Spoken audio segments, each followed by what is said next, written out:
Hello and welcome. I'm Vincent Makori. And I'm Demiake Mwakalialia. This is In Focus. We begin in Southern Sudan, where the Southern Sudanese officials say they have reached the 60% voter turnout needed to validate the region's landmark independence referendum.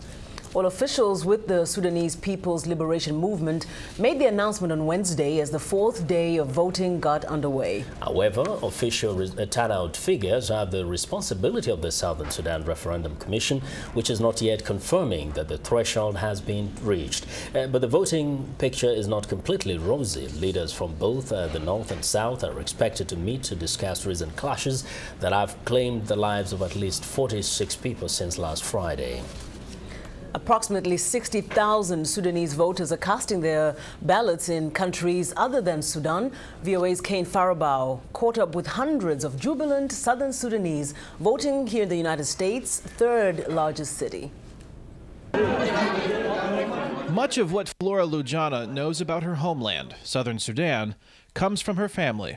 I feel like I know it very well through my parents and through my memories as a child. I was born there, but we fled when I was about 6, 7 years old. Thank you. Oh, no.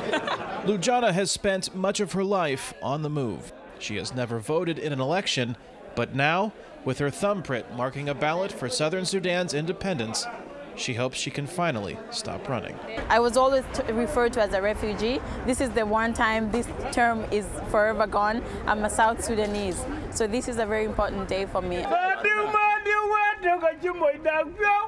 The important day for Flora was celebrated by many Southern Sudanese in the United States. At a polling station in Chicago, hundreds of registered voters, like Simon Gook, crowded the small space for the chance to decide Southern Sudan's future. Everybody will say by their voice what they want to live. They want to be living under the pressure of government of Khartoum, or they want to be living free people. Many voters like Gook arrived at the polling location thanks to basketball star Luol Deng of the Chicago Bulls. Deng was born in Southern Sudan. He paid for 2 buses that brought dozens of voters from neighboring Michigan. This is big. This is huge. Like I said, finally can do something about what's been going on. As Deng cast his vote in Chicago, word spread that violence was on the rise in Southern Sudan. Deng hopes a large voter turnout worldwide will bring an end to the problem. The violence that's going on, it really breaks my heart, and it's sad that it's still happening, and those people, people are still going through it as we speak right now. So hopefully this will all end. Peter Bull is one of the so-called lost boys, young refugees orphaned or displaced by Sudan's North-South conflict. He says he is grateful to the United States for its role in making the vote for independence possible.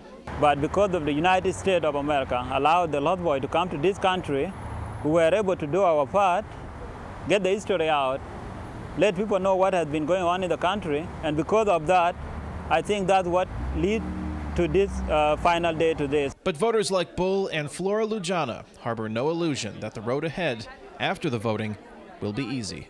South Sudan has issues too, that have to be tackled, economic, political, social, different communities. So it's exciting for everyone right now, but I think at the back of everyone's mind, they realize there's a lot of work to be done.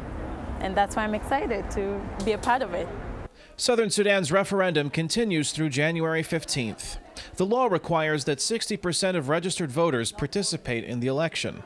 Organizers estimate that most, if not all, of those registered at the Chicago location will cast their ballots by the deadline.